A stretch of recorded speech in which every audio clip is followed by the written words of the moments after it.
pessoal, sou a doutora Thaís Mussi, médica endocrinologista, e hoje eu estou aqui para falar do meu mais recente projeto, que é o lançamento do meu livro, Além da Balança. O meu livro ele surgiu de uma dor da Thaís adolescente. Ele tem 3 etapas principais. A primeira etapa eu contextualizo mais a minha história. Quando eu era adolescente, eu tive uma briga com a balança, literalmente, em 2 momentos importantes da minha vida. Na adolescência, a gente já não se sente adequada, já não se sente bonita, já não se sente pertencente, e com 20 quilos a mais, fica muito mais difícil da gente se sentir adequada. E tiveram alguns fatos da minha vida ali que me levaram a ter esse aumento de peso expressivo e desenvolver uma compulsão alimentar, e eu conto isso no livro porque o pano de fundo é a minha história. Mas o livro ele traz o quê? Ele traz justamente assim, as cabeçadas que eu dei. Claro, eu era uma adolescente, então tudo isso contextualiza, mas eu acho que a escolha da endocrinologia não foi à toa. A escolha da endocrinologia com certeza veio muito em função dessa dor, dessa sensação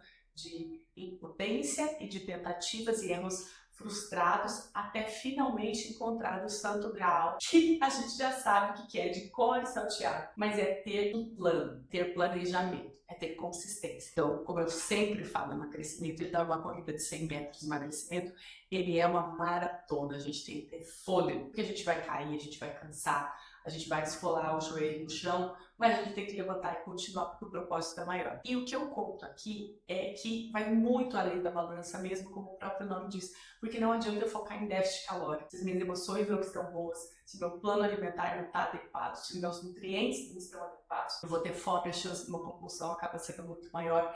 Eu não tenho planejamento, então meu risco de cair é grande, porque mesmo com planejamento eu corro o risco de cair, mas eu tenho plano, ou seja, eu tenho uma estratégia para aquilo quando acontecer, como me importar, e é sobre isso que eu falo no livro. Então, aqui o livro, ele fala muito desse comer emocional. Eu vou falar para vocês aqui alguns capítulos para vocês terem uma ideia, tá? Então, a gente começa falando de fato uma questão além da balança, que é sobre a minha história, que é o pano de fundo disso tudo. Como lidar com a fome emocional, os pensamentos sabotadores, trabalhando a autoestima, mudar de dentro para fora. Esse capítulo é ótimo. Se não como tanto, porque engordo, vai cair muitas fichas aqui. O efeito platô, por que dormir é tão importante? Os hormônios, nossos poderosos aliados, que quando estão desequilibrados acabam jogando contra a gente. Sobre a curva glicêmica, ou seja, aqui tem uma informação de ouro. Não é da minha cabeça, isso aqui é tudo fonte científica, tá, pessoal? A minha história, só que eu conto para ser o pano de fundo mesmo. Mas a curva glicêmica aqui, por exemplo, a gente aprende que existe uma ordem alimentar correta para que a gente consiga baixar, achatar a curva glicêmica e com isso não só emagrecer, mas ainda assim afastar doenças como diabetes, como resistência insulínica. Então esse capítulo está sensacional. Força de vontade não funciona, como a gente sempre fala. Entenda os macronutrientes, você precisa ter fibra, água de beber, intestino e microbiota, alimentos in natura versus ultraprocessados. Vamos falar sobre o álcool, como comer bem e metas reais. Finalizando com o poder da autoconfiança. Eu tenho muito orgulho desse livro. Ele, de fato, é uma ferramenta para você que está cansado de brigar com a balança, que quer fazer as pazes com a balança e que já entendeu há um bom tempo que não é só calorias ingeridas versus calorias perdidas. É muito, muito, muito além da balança. Então, aqui está o meu livro.